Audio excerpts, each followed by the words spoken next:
Amen. Good morning, everyone. 5:15 today, Mincha. In addition, on Zoom today, 8:30 to 9, our regular study session in Tractate Brachot, and from 11:30 to 12, our study of the weekly Torah portion in depth.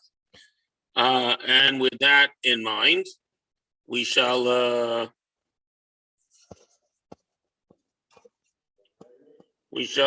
Kohelet also. Yes, tonight also Kohelet at 7:30. At some point, the time will change, but not yet. So 7:30, Kohelet. Also are the same, all on the same Zoom channel. Now we're gonna please grab one of the gray books. We're continuing to read the introduction to Eruvin in the English because it's just very good. And then we're only going to go as far as we need with the spaces of Shabbat, because the stuff related to the Shabbat boundary, how far you can travel, how far you can walk on Shabbat, we'll deal with later. Okay, we are now up to number D, page 4, number D. Makom Patur, the fourth of the type of domains of Shabbat, on page 4 in the second set of pages. An exempt area is that it's neither than a public domain nor a private domain, but smaller than a carmelis, meaning that it's less than 4 tvachim long or wide, approximately 13 inches. Another case of an exempt space, Makom Patur, is the airspace above a public domain or carmelit. It only reaches to 10 tvachim above, with the exception of moving things by transferring a long object from one domain to another. That applies, but you hand it from hand to hand. Even above 10 tvachim, it is an issue. 10 tvachim is approximately 33 inches, and the space of a public domain or a carmelit goes that high. The space of a private domain reaches the very heavens. Definition of heavens is a interesting question, but not all that relevant to this particular tractate. But it goes all the way up. So, for example, a very, very tall pole, a flagpole in a private domain, if one were to throw an object from the public domain onto the flagpole, you would be liable of transferring from one domain to another. Whereas that would not be the case with a flagpole planted in a public domain. So, at any rate, and we already discussed, a mailbox on the outside of a house with no entrance to the house might be an example of a Makom Patur, discussed at length.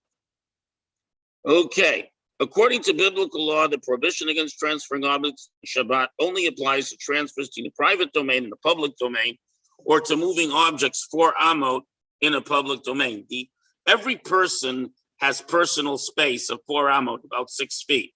So if you move anything outside that personal space, that is like going from a private domain, your personal space, into a public domain because you're in a public domain. That's the logic.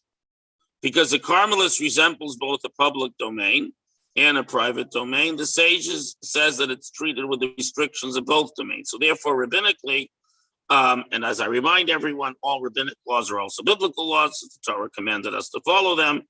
So you cannot carry an object 4 amot in a carmelit, or carry between it and a public domain, it in a private domain. Well, it depends. As I explained earlier, you weren't here that day. That if you can bring your mail in with 3 caveats. Caveat number 1 is, definitely it was in the tchum. It was within 1 kilometer of the urban area. Number 2, that it's not muktzah. Number 3, that you have some use for it. So if, for example, it's something you can read on Shabbat, like a journal of Torah thoughts, and that it was in the tchum, but bills and the like are muktzah because you have no use for them on Shabbat, and therefore you can't move them anyways. But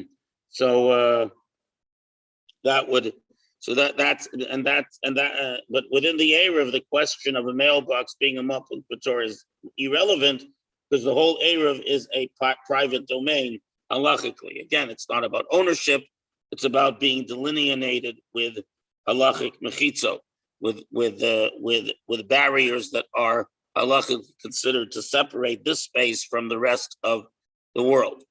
Okay, And tomorrow we'll learn about partitions, and then we'll move to actually studying tractate Eruvin. We'll discuss all the different kinds of partitions. And this is important if you live outside the Eruv and you want to make a mini Eruv in your backyard, or even technically you should know it's possible to make an Eruv on a street, like a whole block, with a little bit of poles and string and a tolerant town, but that's another story.